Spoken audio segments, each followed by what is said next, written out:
राम राम, नमस्कार प्यारे मित्रों। मैं सुनील अग्रवाल निस्वार्थ सेवा संस्थान परिवार की तरफ से एक बार आपका फिर से स्वागत करता हूं। आज एक जागरूकता अभियान हम लोग लेकर आए हैं। सबसे पहले मैं आपको जानकारी दूं क्या जागरूकता अभियान है। आपने देखा हो फिलहाल में बहुत सारे स्कैम हो रहे हैं। लोगों की फर्जी आईडी बनाई जा रही है, नकली फोटो लगाए जा रहे हैं और लोगों से पैसे मांगे जा रहे हैं। उस संदर्भ में बहुत सारी बातचीत हमारे अपने लोगों से, हमारे निस्वार्थियों से। और एक बार इंट्रो करा दें आपका। नमस्कार, मैं ध्रुव कोटीवाल। राम राम, मैं महेंद्र ठाकुर। नमस्कार, मैं सौरभ शर्मा। नमस्कार, मैं कनक सारस्वत। राम राम, मैं तनु राघव। नमस्कार, मैं निष्कर्ष कर। और दोस्तों, हम सभी लोग यहाँ पर आए हैं जिससे कि हम चर्चा कर सकें, कि जानकारी दे सकें कि क्या घटना घटित हो रही है आसपास। और सबसे पहले मैं आपको बताऊं, अभी हाल ही में मेरे एक दो लोग मिलने वाले हैं, उनके पास एक मैसेज आता है और मैसेज में लिखा हुआ है गिफ्ट फॉर यू। और जब आदमी सोचता है गिफ्ट कुछ मिलने जा रहा है, लिंक आता है तो मन में लड्डू फूट जाते हैं। और लड्डू जब मन में फूटे तो लिंक पे क्लिक किया तो पता चला सारे के सारे जितने कॉन्टेक्ट थे वो उन्होंने कॉपी नहीं कहूंगा, मैं से कट कर लिया। आपके मोबाइल में से कट करके अपने में पेस्ट कर लिए। सामने वाले के सारे कॉन्टेक्ट्स खत्म हो गए और वो कॉन्टेक्ट अननोन व्यक्ति के पास पहुंच गए और उनको वो व्हाट्सएप के माध्यम से उनसे पैसे मांगने लग गए। पैसे कैसे मांगते हैं? कहाँ पे हो तुम?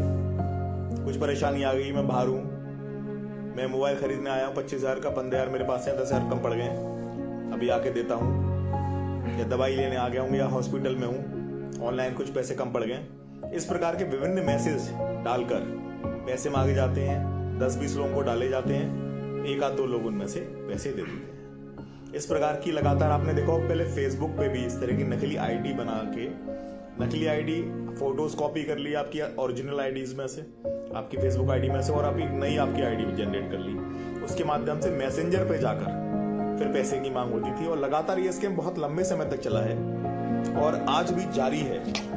ध्रुव जी, और कौन कौन से स्कीम है, कृपया बताएंगे क्या आप इस बारे में? नमस्कार। हाल ही में मैंने अभी एक स्कीम देखा जिसमें आपके पास कोई लिंक आता है, किसी भी व्यक्ति को, पर्टिकुलर व्यक्ति को वोट करने के लिए एक लिंक आता है कि इस व्यक्ति को आप समर्थन दे दें। कोई राजनीतिक पार्टी हो सकती है या कोई तुम्हारा फेवरेट नेता हो सकता है या कोई फिल्मी एक्टर जिसको आप वोट करने के लिए आप उस लिंक को खोलोगे। उसमें आपका एक बार मोबाइल नंबर मांगता है कि इस मोबाइल नंबर को डाल के आपका वोट आ जाए। तो मोबाइल नंबर जैसे ही आप डालते हैं तो जैसे आपका मोबाइल नंबर लिंक है बहुत सारी चीज़ों से, आपका मोबाइल नंबर लिंक है, जैसे आपका हुआ बैंक अकाउंट, पेटीएम से लिंक रहता है मोबाइल नंबर, फोन पे से लिंक रहता है, तो बहुत सारी चीज़ों से तुम्हारा जैसे मोबाइल नंबर लिंक है। तो जैसे ही आप उसमें मोबाइल नंबर डालेंगे और प्लीज़ वोट के लिए क्लिक करेंगे, तुरंत एक मैसेज आएगा आपके पास कि your account has been zero, मतलब सारा पेमेंट आपके अकाउंट से कट जाएगा। तो हाल ही में मैंने सुना है, तो इस तरीके के जो भी स्कीम हो रहे हैं मेरे हिसाब से इसके बच के रहे। और काफ़ी सारे और भी स्कीम है, मैं आपको बताता हूँ। ये सौरभ जी की तरफ से, सौरभ जी बताइए। दोस्तों नमस्कार, मैं आपका दोस्त सौरभ शर्मा। मैं बताना चाहूँगा, आजकल सबसे ज़्यादा जो फ्रॉड हो रहा है, वो स्कैम हो रहा है, वो वॉइस कॉल के माध्यम से हो रहा है। आपने देखा होगा कि कोई व्यक्ति एक आपके पास फ़ोन करता है और वो आपसे कहता है कि मुझे पैसे की ज़रूरत है, और वो जो वॉइस जो होती है हमारे सामने, वो किसी और की नहीं होती, वो हमारे ही रिश्तेदार की या हमारे भाई की होती है, जो हमसे फ़ोन करके बोलता है कि भाई दोस्त, मैं बहुत ही मजबूरी में फंसा हुआ हूँ और मुझे 10,000 रुपये की बहुत ज़्यादा नीड है। हम क्या करते हैं, आवाम में आके, और उनके बात करने का तरीका जो इस तरीके से होता है कि हमको लगता है कि यार दे देना चाहिए, क्योंकि वो इमोशनली ब्लैकमेल करते हैं कि मुझे दवा की ज़रूरत है, या मैं कहीं कोई प्रोग्राम करा रहा हूँ, या मेरे पैसे कहीं ट्रांसफ़र नहीं हो पा रहे, आप मुझे डाल दीजिए। इस तरीके से वो करते हैं। होता क्या है दोस्तों, मैं आपको बता दूं, हम इमोशनल ब्लैकमेल हो जाते हैं। क्यों? क्योंकि वो आवाज़ किसी और की नहीं होती, वो जो व्यक्ति होता है या तो हमारे रिश्तेदार की होती है या हमारे भाई की होती है। ये स्कैम होता कैसे है? होता इसलिए है क्योंकि वो रिकॉर्ड करके आवाज़ को, सेम आवाज़ को बना के वो हमको कॉल करते हैं, और हम क्या करते हैं, बिना जाने अनजाने में जो नंबर देता है उसे हम पैसे उसके अकाउंट में डाल देते हैं। तो ऐसी गलती नहीं करनी चाहिए, और हम आगे जानेंगे कि इससे बचाव कैसे कर सकते हैं। तो मैं दोबारा बुलाना चाहूँगा अध्यक्ष जी को। बहुत बहुत धन्यवाद सौरभ जी। और ध्रुव जी आपका, आपने अलग अलग मुद्दों पे बहुत सारी जानकारी दी है। इस संदर्भ में कुछ मैं अनुभव भी लेना चाहूंगा। निष्कर्ष जी, क्या आपके मिलने वाले के साथ या खुद आपके साथ तो नहीं होगा सर, क्योंकि कोई बड़ी समस्या भी आएगी तो सोचेगी कि पहले से ही बड़ी समस्या हैं, तो हो सकता है आपके साथ ना हुआ, लेकिन किसी अन्य के साथ हुआ हो तो कृपया अपने अनुभव हमारे साथ साझा करें। नमस्कार। मेरे फ्रेंड के साथ इंस्टाग्राम पे हुआ है अभी रिसेंटली। उसकी आईडी हैक कर ली गई थी और उसकी आईडी से मैसेजेस डाले जा रहे थे कि मुझे पैसों की बहुत ज़रूरत है और मैं हॉस्पिटल में हूँ, तो तू मुझे पैसे ट्रांसफ़र कर दे। वो मैसेज मेरे पास भी आया था।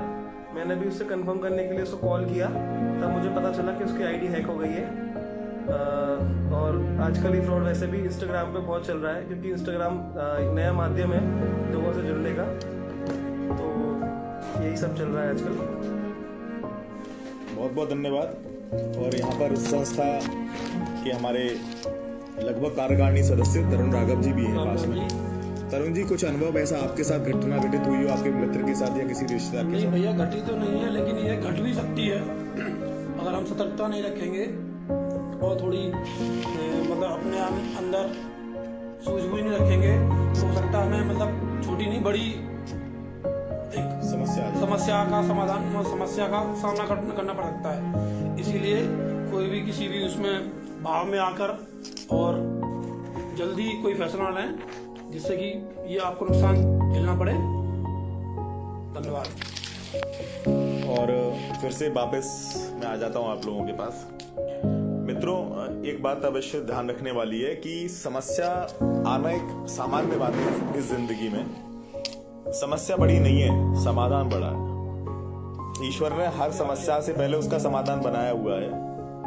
और मैं आपको बताऊं, सबसे पहले जब भी आपके साथ ऐसा कुछ हो तो हड़बड़ाएं नहीं, घबराएं नहीं बिल्कुल भी कि एकदम घटना जब घटित होती है, जैसे किसी का एक्सीडेंट हो जाता है, तो सबसे पहले हमें क्या चाहिए कि इसको किस हॉस्पिटल में ले जाना चाहिए, हमें ये बात ध्यान में आनी चाहिए। अगर ऐसा नहीं करेंगे, घबराएंगे, वही रोने लग जाएंगे, तो निश्चित रूप से मरीज को हम सही उपचार नहीं दे पाएंगे। इसी तरह जब इस प्रकार का कोई स्कैम हो, उसके लिए घबराएं नहीं बिल्कुल। उसके लिए अगर आपको लगता है ये फ्रॉड है, या नहीं भी लगता, आपको लगता है मेरा ऐसा मित्र नहीं है 5-10 हजार रुपए मुझसे अकस्मात मांगेगा, तो सबसे पहले आपको एक वीडियो कॉल उसी नंबर पे जैसे वो आए उस पर वीडियो कॉल का ऑप्शन आएगा ऊपर, और दबा दीजिए उसको वीडियो कॉल को, और देखिए वास्तव में वहां से कौन बोल रहा है।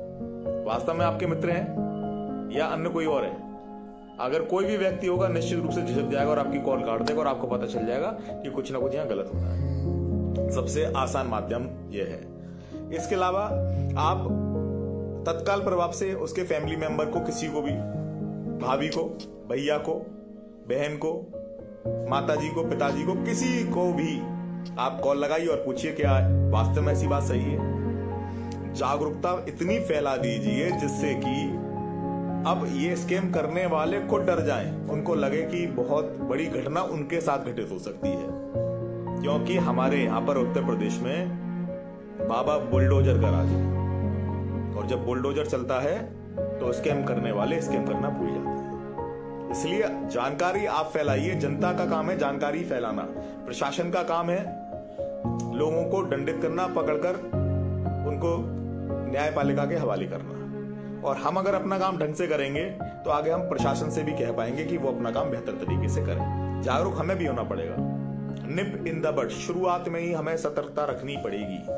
और हाथरस शहर में साइबर क्राइम बहुत अच्छा अपना काम लगातार कर रहा है। बहुत सारे, मैं दिन प्रतिदिन देखता रहता हूं कि अखबार में बहुत सारे समाचार आते रहते हैं कि साइबर क्राइम ने आज वहां के पैसे दिलवाए, आज वहां के पैसे वापस करवाए। और निश्चित रूप से ये हमारा सौभाग्य है कि हमारे प्रशासनिक लोग बहुत जागरूक हैं और हमें तत्काल प्रभाव से साइबर क्राइम में शिकायत करनी चाहिए।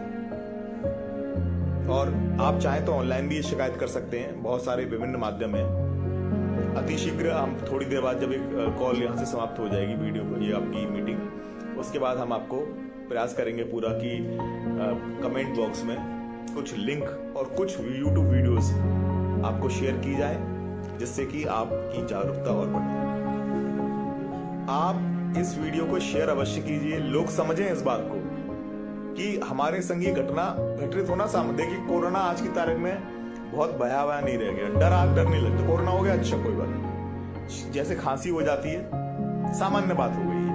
ये जब इतना बड़ा दूरसंचार क्रांति हिंदुस्तान में हो रही है, 147 नंबर से हम डाटा यूज करने के मामले में प्रथम स्थान पर आ गए हैं। ये घटनाएं होती रहेंगी और आगे बढ़ेंगी, घटेंगी नहीं। लेकिन हमें क्या चाहिए, हम समझ जाएं। समझ किससे जाएं? इन घटनाओं से। इतने बीच में मैं आपको बताऊं, बहुत सारे लोगों ने मुझे कमेंट किए हैं, उनको भी मैं पढ़ देता हूं एक बार। सारंश टालीवाल जी राम राम, रोहित गौर जी धन्यवाद आपका बहुत बहुत, तरुण राघव जी धन्यवाद, और अमन जी धन्यवाद, जय श्री राम, वरुण अग्रवाल जी राम राम, संजय शर्मा जी सतर्कता ही बचाव है। बिल्कुल सही कहा आपने, लोगों को समझना चाहिए। आप सतर्क होंगे तो निश्चित रूप से आपके संग कोई कुछ नहीं कर पाएगा। और तरुण राघव जी बहुत बहुत धन्यवाद, आपका भी धन्यवाद, आप भी बहुत सहयोग कर रहे हैं। सर्वांग दीप जी, आप उन लोगों के लिए भी क्या सलाह देना चाहेंगे जो शर्म से ऐसे वारदातों को बताते नहीं हैं? हाँ देखिए, इसमें सबसे बड़ी बात यह है कि आपके साथ घटना घट रही है, आप घटना को अंजाम नहीं दे रहे हैं। जो लोग शर्माते हैं, इसमें शर्माने वाली कोई बात नहीं है। जैसे एक स्कैम के लिए हमने पहले भी कहा था, लोग क्या करते हैं, व्हाट्सएप के माध्यम से अश्लील कॉल करेंगे, जो युवा हैं उनको भ्रमित करेंगे। वास्तव में कुछ नहीं होता है, लेकिन युवा क्योंकि न्यू एज फैक्टर है, कहीं कहीं फंस जाते हैं और उनको ऐसा लगता है कि जैसे कि उनकी निंदा ना हो जाए, लोगों को पता ना चल जाए, माता पिता को, दोस्तों को, उनकी समाज में हंसी ना उड़े, हास परिहास ना बने, इसलिए वो इस बात को किसी को नहीं बताते हैं। आप अपने किसी बड़े भाई को, नजदीक को हिम्मत करके पिताजी को अवश्य बताइए, क्योंकि ये गलत हो रहा है, एज फैक्टर है, छोटी मोटी गलतियां होती हैं, सुधार करना आवश्यक है। क्योंकि आपने किसी व्यक्ति विशेष को परेशान नहीं किया है और काम मनोरंजन में आप फंस गए, इसलिए आपसे गलती हो गई। शर्माइए मत, पैसा मत लुटाइए, ऐसा ना हो आप इससे अवसाद में आ जाएं, डिप्रेशन में आ जाएं और कोई बड़ी घटना घटित हो। इससे बेहतर उसको शेयर करें। और हमारे निस्वार्थी भाई सभी तैयार हैं, उनके साथ शेयर करें। हम निश्चित रूप से बात बहुत सीक्रेट रखेंगे, किसी को नहीं बताएंगे और निश्चित आपकी जो हर संभव मदद होगी वो करी जाएगी। निष्कर्षगढ़ जी बिल्कुल सही कहा आपने, जागरूकता जरूरी है। आशीष जैन जी बहुत बहुत धन्यवाद भाई साहब। Saurabh Mishra ji thank you, Ram Ram. आशीष जैन जी आप वीडियो जरूर शेयर कीजिएगा, आप सभी लोग वीडियो शेयर करें और अपने कमेंट भी दें और आप भी इस प्रकार के छोटे छोटे वीडियोस बनाएं और लोगों को जागरूक करें। लोगों को देखिए, हम सब जब मिल जाएंगे तो मुट्ठी बन जाते हैं और हम बहुत कुछ कर सकते हैं इस माध्यम से। और यहाँ पर मैं ध्रुव कोठीवाल जी की कुछ विचार और जरूर चाहूंगा अभी अवश्य। तो मित्रों, इसमें आपको किस तरीके से बचना है ये तो सोचिए। आप बहुत सारी चीजें हो जाती है, गलती से कर जाते हैं लोग। लिंक जो भी आया करें, कृपया जो भी आप अननोन लिंक है उस लिंक को आप डिलीट कर दिया करें तुरंत की तुरंत। जिस मोबाइल नंबर से आपके बैंक अकाउंट वगैरह लिंक है, उनमें आप कभी भी उन मोबाइल नंबर को सीक्रेट रखा करें, नहीं डाला करें ऐसे अननोन लिंक पे। छोटे से लालच की वजह से आपका शायद लाखों का नुकसान हो जाता है। एक एक पाई जो आप जीवन में कमाते हैं, सुबह का सिर के बाल का पसीना पैर के नाखून तक आ जाता है, उस कमाई को आप करते हैं और वो एक बार में आपका कोई फ्रॉड के कारण आपका पैसा निकल जाए तो बहुत ही दुख होता है। मतलब जितने भी लिंक आया करें उन लिंक को तुरंत डिलीट करा करें, डिलीट निकाल मतलब तुरंत की तुरंत डिलीट कर दिया करें, उन्हें देखा ही ना करें, जिससे कि ना भूल चूक में आपका हाथ टच हो उस पर और लिंक कॉपी होकर तुम्हारा मोबाइल क्लोन हो जाए दूसरे के फोन में, ओटीपी भी आए तो उसके फोन में पहुंचे। इससे बढ़िया उन लिंकों को डिलीट ही कर दिया जाए हाथ की याद। मेरे हिसाब से तो यही जानकारी है मित्रों, और बचकर रहें, सतर्क रहें। धन्यवाद। अब सौरभ जी कुछ अपने विचार देंगे। जैसा का सभी ने बताया दोस्त कि हमें बचना कैसे चाहिए। फंस तो सब जाते हैं, मेन उद्देश्य है बचना कैसे चाहिए। फंसाने के लिए बहुत सारे इस दुनिया में लोग पड़े हुए हैं, हमारा काम है बचाने का और लोगों को राह दिखाने का। हम भी फंस चुके हैं। ऐसा नहीं है कि हर व्यक्ति कोई ना कोई जो मोबाइल चलाता है वो कहीं ना कहीं फंस जाता है। मेरा भी मोबाइल का काम है, बहुत सारे ऐसे केस आते हैं, लोगों के द्वारा फ्रॉड वीडियो कॉल करके उनको फंसाया जाता है और उनसे पैसे की डिमांड होती है और ये सारे लोग सोशल मीडिया के माध्यम से हमको फंसाते हैं। तो हमें बचना चाहिए। कोई भी लिंक आता है तो हमें उसको फॉलो नहीं करना चाहिए। लालच देते हैं कि आपको गिफ्ट मिलेगा या आपको पैसे मिलेंगे, उन सब लालचों से बचना चाहिए। और जैसे कि अध्यक्ष जी ने बताया था कि हमें कॉल को पहले एक बार क्रॉस टेली कर लेना चाहिए। यदि कोई व्यक्ति हमसे पैसा मांगता है या डिमांड करता है कि मैं परेशानी में फंस गया हूँ, मुझे पैसे दे दो, तो सबसे पहले हमें उनके घर पे कॉल करना चाहिए, क्या रियलिटी में उनको पैसे की जरूरत है या नहीं है। डायरेक्टली हमको किसी को पैसा नहीं देना है दोस्तों। पैसा बहुत मेहनत से कमाया जाता है, किसी के इमोशनल में आके या अभाव में आके हमें उस पैसे को व्यर्थ में किसी को देना नहीं है और इससे बचना है। ना ही हमको वीडियो कॉल अटेंड करनी है, अटेंड हो भी जाती है तो इसमें मैं बता दूं आपको, स्क्रीन रिकॉर्डिंग का ऑप्शन आता है। जिन लोगों को नहीं पता है, यदि हमारे पास कोई वीडियो कॉल करता है और गलत तरीके से उसका मिसयूज करता है तो उससे डरना नहीं चाहिए। आपकी कॉल रिकॉर्ड भी हो जाती है तो उससे डरो मत, ना ही किसी को पैसे दो। इसकी शिकायत हम कोतवाली में या थाने में या साइबर ब्रांच में हम कर सकते हैं कि मेरे साथ ऐसे ऐसे स्कैम हो गया है और पैसा हमसे मांगा जाता है। नहीं भी आप जाते हैं, डरते हैं, तो हमारी संस्था पे आइए, अध्यक्ष जी से मिलिए, हम सब मिलकर आपकी मदद करेंगे। जय श्री राम। तो मैं बुलाना चाहूंगा तुम्हारे अध्यक्ष जी को। धन्यवाद सौरभ जी, बहुत अच्छे विचार रहे। और मैं बस आपसे ये कहना चाहूंगा, जितने भी पॉइंट्स यहाँ पर बता दिए हैं, क्योंकि बहुत लंबी वीडियो नहीं है, 20 मिनट की लगभग 22 मिनट की वीडियो है, आप जितने पॉइंट्स हैं इनको एक कागज पे लिख लें, अपने आसपास के लोगों को बताएं, लोगों को जागरूक करें। ये भी एक निस्वार्थ सेवा संस्थान का कार्य है, आप भी निस्वार्थी हैं और ये भी निश्चित रूप से मानवीय सहयोग, भोजन खिलाने के बराबर ही यह भी सहयोग है। आप दूसरे की अगर आप साथ में कमी कर पाते हैं, उसको डिप्रेशन से बचा पाते हैं, ईश्वरीय कार्य है। और निश्चित रूप से मुझे पूरी उम्मीद है आप सभी लोग इसमें बराबर सहयोग करेंगे और पूरे आपके सहयोग का इंतजार रहेगा। इस तरह के मैसेज चर्चा का विषय होनी चाहिए। जितने मैसेज फ्रॉड वाले हमें भेजते हैं, उससे ज्यादा मैसेज हम लोग भेजेंगे सतर्कता के लिए। यही हमारी जीत होगी। और फिर मिलते हैं आपसे अभी थोड़ी देर में। रोटी बैंक में भी मुलाकात होने वाली है और आप वीडियो शेयर अवश्य करिए। धन्यवाद। बढ़ते रहेंगे इसी तरह आगे, नई समस्याओं को लेकर आएंगे और समाधान पहले बताएंगे। जय भारत, जय हिंद, जय श्री राम।